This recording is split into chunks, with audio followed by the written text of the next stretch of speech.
কলিকাতা এয়ারপোর্টের মসজিদে নামাজ বন্ধ, যাও না কোন মায়ের বেটা আছো খোলো। সেদিন যেমন চুচুড়াতে মসজিদের তালা মেলা দিয়েছিল বিগত সরকার, মাদ্রাসা বন্ধ করে দিয়েছিল বিগত সরকার, অনেক আন্দোলন হয়েছে, অনেক কিছু হয়েছে, কেউ খুলতে পারেনি।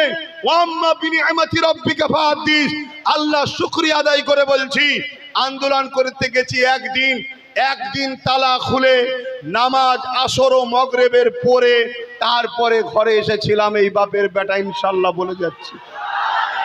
কিন্তু সেদিন আমি বলেছিলাম, আজ থেকে 6 বছর 7.5 বছর আগের কথা, কি আর একটু বেশি 8 বছর আগে, সেই দিন থেকে আমি বলেছিলাম যে দেখো, রাজনীতি করা আব্বাস সিদ্দিকীর কোনো শখ নেই, পেশা নেই, আর কিছু অভাবও আমার নেই, কিন্তু মসজিদকে তালা মারছে কে? সরকার। মসজিদে নামাজ বন্ধ করছে কে? সরকার। তো সরকার তো আর আমার ফতোয়া বুঝবে না, সরকারকে তো আর যদি বলি তোর মাথায় ফুদে মাথা ফেটিয়ে ফেলবো ওটাও তো বুঝবে না। সরকার বোঝে আইনের ভাষা, সরকার বোঝে পাওয়ারের ভাষা। সেই দিন থেকে আমি বলেছিলাম যে আগামী দিন মসজিদ বানাচ্ছ, মাদ্রাসা বানাচ্ছ, কবরস্থান নিরাপদে রাখতে যদি চাও রাজ পাওয়ার দরকার আছে। কিন্তু আমার কথা তো গুরুত্ব দিলে না। আজকে 91% মুসলমান ভোট দিলে, যে বলেছিল কোরআন মিটে যাবে তাকে ভোট দিলে, সে 86টা পেল, 86টা 86 হাল হয়ে গেল। তা না হয়ে আজকে যদি 8টা 10টাও আমার দিকে থাকতো, তাহলে কলকাতার মসজিদ নিয়ে লড়াই হতো না? হতো না? তারপরেও লড়াইয়ের চিন্তা ভাবনা নিয়ে প্রস্তুত নিচ্ছি, চলছে কাজ। কিন্তু দুঃখ লাগছে কি, মসজিদের সভাপতি বলছে আন্দোলন করতে হবে না, রাস্তায় নামতে হবে না। তাহলে বলুন গাদ্দার কোথায়? বলুন। আর এই কথা যখনই বলবো, গাদ্দারের চেলারা তখন আমার পিছনে মিডিয়াতে শুরু হয়ে যাবে। কথা বুঝে আসছে না? নাই লাও। ওই জন্যই বলছি বাপ, মুসলমানকে চিনতে বড় মুশকিল হচ্ছে। তাই প্রত্যেক জায়গায় বলছি, তুমি যদি আমার হও আমি তোমার জন্য হব। তা তুমি কি আমার? যদি আমার হও তার দলিল কি আছে? তার প্রমাণ কি আছে? হ্যাঁ, আজকে এয়ারপোর্ট মসজিদের জায়গায় হয়েছে, মসজিদের এয়ারপোর্টের জায়গায় মসজিদ হয়নি, মসজিদের জায়গায় এয়ারপোর্ট হয়েছে। ঠিক আছে, রানওয়ে বাড়ানো দরকার, হ্যান দরকার, তান দরকার, অবশ্যই দেশের উন্নতির পক্ষে আমরা, ঠিকই তো নাকি? দেশের কোনো ক্ষতি হবে এটা নয়। কিন্তু দুনিয়ায় তো আরো জায়গা আছে, শুধু মুসলমানদের মসজিদটাই নজর পড়ছে কেন? অনেক রাস্তার উপরে তো অনেকের অনেক কিছু আছে, সেগুলো নজরে পড়ে না তো। রাস্তার বীজখানে আছে, পুরো বীজখানে, কই নজরে পড়ে না তো। শুধু আমাদের টার্গেট কেন? একটাই কারণ, জানে এ জাতির হয়ে লড়াই করার কেউ নাই। এ জাতির যারা নেতৃত্ব দিচ্ছে তাদের বেশিরভাগটাই তো জালিমরা জানে আমাদেরই। তাই তো আজকে যা খুশি করছে। এখনো সময় আছে, সংগঠিত হও, ঐক্যবদ্ধ হও, একতা হও। কারোর উপরে জুলুম করার জন্য নয়, কারো বিরোধী করার জন্য নয়। একতা হব অন্যায়ের বিরুদ্ধে লড়াইয়ের জন্য, সত্যেরকে বাঁচাবার জন্য, ন্যায়ের পক্ষে থাকার জন্য, মিথ্যাকে মিটাবার জন্য। ঐক্য হও। আমাদের লড়াই কোনো ধর্মের বিরুদ্ধে নয়, আমাদের লড়াই হলো সন্ত্রাসের বিরুদ্ধে। আমাদের লড়াই কোনো জাতির বিরুদ্ধে নয়, আমাদের লড়াই হলো ফ্যাসিস্ট, অত্যাচারী, জালিম, স্বৈরাচারী, এজিদের মতো শাসকদের বিরুদ্ধে আমাদের লড়াই। যে লড়াই ইমাম হোসেন পাক করে দেখিয়েছে, ও লড়াই আগামী দিন আবার হবে, বিশাল লড়াই হবে। ওই লড়াইয়ে তোমরা লড়তে রাজি আছো? রাজি আছো? যদি রাজি থাকো, ঐক্যবদ্ধ হও, একতা হও। দেখো কার পিছনে দাঁড়াতে হবে সেটা ভাবো। কেন নতুন করে তোমাদেরকে আবার বিভিন্ন দিকে, ওই বললাম না কড়াই ছিলাম চুলোই পড়ে গেছি, চুলো থেকে উঠা যাবে না? যাবে না? জোরে বলুন। হ্যাঁ, ইনশাল্লাহ আল্লাহ উঠাবে। বলুন কে উঠাবে? হ্যাঁ, ঈমান আছে তো নাকি? কোনো চিন্তা করবেন না, ভয় আল্লাহ ছাড়া কাউকে খাবেন না। শুনছেন তো নাকি? আমি তো কখনো এসেছি বলে আমার মনে পড়ছে না, এসেছি কখনো?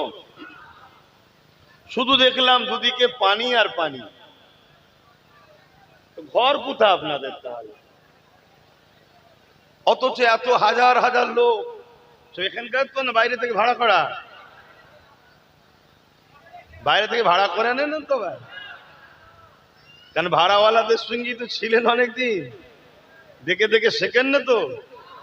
হ্যাঁ, যা থাকবে নিজের থাকবে, দুটো থাক নিজের থাক, পরের বাপকে বাপ বলে লাভ নেই, বিপদের সময় দেখবে সে পাশে নেই।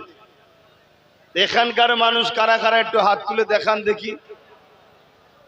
এত লোক তো ঘর কোথাও, আমি ঘর দেখতে পেলাম না, শুধু পানি দেখছি যতটা এলাম। তাই ভাবছিলাম যে পানি আর পানি, জলসা কোথাও হবে আল্লাহ জানে। হ্যাঁ, যাক, আল্লাহ আপনাদের এই ভালোবাসাকে কবুল করেন, বলুন আল্লাহুম্মা আমিন। কঠিন পরিস্থিতি দুনিয়ায়, গুটি কত কথা বলবো, বলার তো আমার কিছু নেই, সবাই বলে দিয়েছি। আমি যা বলে দিয়েছি সব এখন ঘটছে। অবশ্যই বলিয়েছেন আল্লাহ, মুখ আমার কথা ছিল, মুখ আমার কথা বলেছি আল্লাহ, আল্লাহ আমাকে দিয়ে বলিয়েছেন। আজকে সব দেখছি সোশ্যাল মিডিয়ায় আমার সেই পুরাতন দিনের কথাগুলোকে কেটে কেটে সব ছড়াচ্ছে। তা যা বলার সব বলে দিয়েছি, বলার কিছুই তো বাকি রাখিনি। তারপরেও যখন নতুন জায়গায় এসেছি, বিশেষ করে এটা ক্যানিং, তো ক্যানিং পূর্ব জীবনতলার মানুষ, আপনাদের মধ্যে অনেক কষ্ট, অনেক ব্যথা, অনেক যন্ত্রণা নিয়ে আপনারা বসবাস করছিলেন। আল্লাহ আপনাদের ঘরে সাহায্য করেছেন, আগামীতে যেন আরো সাহায্য করেন, বলুন আল্লাহুম্মা আমিন। কেন যুগে যুগে একটা করে শয়তান মরলে আর একটা করে শয়তান আল্লাহ পাক আবার পাঠায় আমাদের পরীক্ষার জন্য। তাই আমি আল্লাহর কাছে দোয়া করি, আল্লাহ যেন ক্যানিং এর মানুষকে, জীবনতলার মানুষকে আল্লাহ যেন আর কঠিন পরীক্ষা না নেয়। আল্লাহ যেন আপনাদেরকে কামিয়াবি, কামরানি এবং দুনিয়া ও আখিরাতে শান্তি দান করেন, বলুন আল্লাহুম্মা আমিন। তবে আপনাদের ঘরেও আল্লাহ ভুলে গেলে হবে না, আল্লাহকে স্মরণে রাখতে হবে। হাওয়াটা মুখে লাগছে, এটা এইদিকে দেন। আল্লাহ ভুলে গেলে হবে না, আল্লাহকে স্মরণে রাখতে হবে। এটা মুহররমের মাস চলছে, এই মুহররমের মাস আমরা জানি ইমামে হোসাইন পাক হুজুর কারবালায় কি ঘটনা ঘটেছে। ইমামে হোসাইন পাক আমাদেরকে কারবালা থেকে এই মেসেজটাই দিয়েছে, তোমাকে আল্লাহ পরীক্ষা নেবে, তোমাকে আল্লাহ আজমাবে, তোমাকে আল্লাহ সম্মানিত করবে যদি তুমি সত্যের পক্ষে, ন্যায়ের পক্ষে, মানবতার পক্ষে, তাওহীদবাদীদের পক্ষে, তাওহীদের পক্ষে, রিসালাতের পক্ষে, সত্যের পক্ষে তুমি যদি মজবুত হয়ে দাঁড়াতে পারো, জুলুম যত বড়ই হোক না কেন, জুলুম অবশ্যই মিটবে, নাই সত্য কখনো মেটেনি আর মিটবে না। জোরে বলুন সুবহানাল্লাহ। তাই ইমামে হোসাইন পাক আমাদেরকে এই মেসেজ দিয়েছে যে আল্লাহ তো পরীক্ষা তাকে নাই, আল্লাহ যাকে ভালোবাসে। আল্লাহ নবী একদিন বসে আছেন, খুব মন দিয়ে কথাগুলো শুনবেন আমার ভাইরা, কেন আমরা একটা পরীক্ষা থেকে পাশ করেছি, ইনশাল্লাহ পাশ করেছি, আল্লাহ আমাদের সাহায্য করেছেন। যদি আজ এই জালিম শয়তানগুলো যদি বিজয় হতো, তাহলে এতক্ষণ মনে হয় হাজার হাজার মানুষ হত্যা হয়ে যেত, হাজার হাজার ঘরকে ভেঙে চুরমার করে দিত। আল্লাহ সাহায্য করেছে না করেনি? কিন্তু অপরদিকে এটাও তো দেখতে হবে যে আমরা ছিলাম কড়াতে, এখন পড়ে গেছি ডাইরেক্ট চুলোতে। এটাও তো ভাবতে হবে। এতদিন ছিলাম কোথায়? কড়ায়, এবারে পড়ে গেছি কিন্তু চুলোতে। তাহলে এটাও তো ভাবতে হবে। তাহলে একটা পরীক্ষা থেকে আল্লাহ কামিয়াবি করেছে, কিন্তু আর একটা পরীক্ষায় আল্লাহ ফেলেছে। তবে এই পরীক্ষা থেকে যেদিন আল্লাহ কামিয়াবি দেবেন, যদি আমাদের কামিয়াবি হবার ইচ্ছা থাকে অবশ্যই আল্লাহ দেবে, সেদিন কিন্তু আর কোনো পরীক্ষা আর থাকবে না। এটাই আপনাদের জন্য আল্লাহ শেষ পরীক্ষা। তো এই যে ব্যাপারটা চলছে, এখানে আমাদেরকে খুব সতর্কর সাথে কোরআন সুন্নাহ এবং নবী আলাইহিস সালামদের জীবনীকে জানতে হবে, দেখতে হবে। আল্লাহ নবীর কাছে এক সাহাবী আসলেন, এসে বললেন, হুজুর আমি আপনাকে ও আল্লাহকে ভালোবাসি।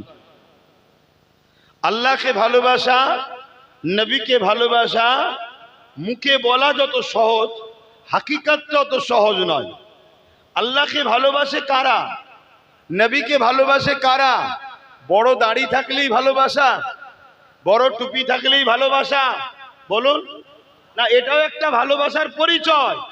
কিন্তু বাপ, প্রকৃত আল্লাহ ও রসুলের প্রেমিক কারা? যারা তা'মুরুনা বিল মা'রুফ ওয়া তানহাউনা আনিল মুনকার, আল্লাহর জমিনের উপরে, আসমানের নিচে ফিতনা, ফাসাদ, জুলুম, অত্যাচার, খুন, ধর্ষণ, রাহাজানি সমস্ত কিছুকে বন্ধ মিটিয়ে দিয়ে শান্তি, সাম্য, ন্যায় প্রতিষ্ঠিত যারা করার সংগ্রাম করে, তারাই হলো আল্লাহ ও রসুলের প্রিয়। জোরে বলুন সুবহান, আরো জোরে বলুন সুবহানাল্লাহ। আজ এই জমিনের উপরে আল্লাহ আমাদেরকে পাঠিয়েছে দুটো কাজ করতে, তা'মুরুনা বিল মা'রুফ ওয়া তানহাউনা আনিল মুনকার। অন্যায়কে মিটিয়ে দাও, ন্যায়কে প্রতিষ্ঠিত করো। এ কাজ কে দিয়েছে? একটু সবাই বলুন, আল্লাহ দিয়েছে। এই কাজের জন্য কেউ ইমাম হয়ে সামনে দাঁড়াবে, কেউ তার পিছনে দাঁড়াবে। যাদেরই মনের মধ্যে এই চিন্তা থাকবে, এদের মধ্যে কোয়ালিটি আছে। সবাই এক কোয়ালিটির নয়, কিন্তু এরা সবাই আল্লাহর প্রিয়। যাদের মনের মধ্যে এ বাসনা, এ খায়েশ, এ চিন্তা, এ চেষ্টা, এ সংগ্রাম, এ লড়াই, এ যুদ্ধ জিহাদ যারাই করবে, যে আল্লাহর জমিনে সন্ত্রাসী হবে না, ফিতনা হবে না, অন্যায় হবে না, জুলুম হবে না, খুন হবে না, ধর্ষণ হবে না, গরিবের অধিকার লুটা হবে না, মানুষের উপরে জুলুম হবে না, এতিম অধিকার পাবে, গরিব অধিকার পাবে, বিধবা অধিকার পাবে, হাসবে মানুষ, নিরাপদে থাকবে। এই ব্যবস্থা চিন্তা নিয়ে যারাই সংগ্রাম করবে, যারাই লড়াই করবে, যারাই এগিয়ে যাবে, যারা ঐক্যবদ্ধ হবে আল্লাহর কোরআনের ভাষায়, তারা হলো আল্লাহর প্রিয়জন। জোরে বলুন সুবহানাল্লাহ। আমাদেরকে আল্লাহ এজন্য দুনিয়ায় পাঠিয়েছে, জমিনের উপরে ফিতনা ফাসাদ বন্ধ করো।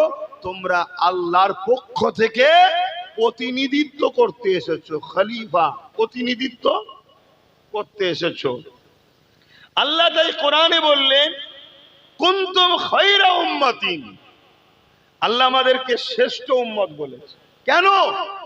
এই কাজ, এতিম তাদেরকে নিরাপত্তা দেবো, তার খাওয়ার ব্যবস্থা, থাকার ব্যবস্থা, বিধবা তার উপর যেন জুলুম না হয়, তাকে মর্যাদা স্থান দেবো, নিরাপত্তা দেবো। সমাজে কোন রকম অন্যায় অত্যাচার হবে আর উম্মতে মুহাম্মাদি চুপ থাকতে পারবে না। আর যদি কোনো মুসলমান নামধারী আলেম হোক, মুফতি হোক, পীর হোক, বক্তা হোক, ওয়াইজিন হোক, আর সাধারণ মুসলমান হোক, যদি জালিমের সাথ দেয়, তাহলে জেনে নিতে হবে তাকে কোরআন ও হাদিসের ভাষায় মুনাফিক মুসলমান বলা হয়। এই কথা কোনো বুঝতে পারছেন? এটাই হয়েছিল কারবালায়। ইমামে হোসাইন পাক, তিনার কোনো গদির দরকার ছিল না, তিনি গদি দখলের লড়াইয়ে যায়নি। আজ হোসাইনের গোলাম, হোসাইন পাকের জুতো ধুলো চোখে সুরমা হোক আব্বাস সিদ্দিকীর, হোসাইন হুজুরের গোলাম আমি কোন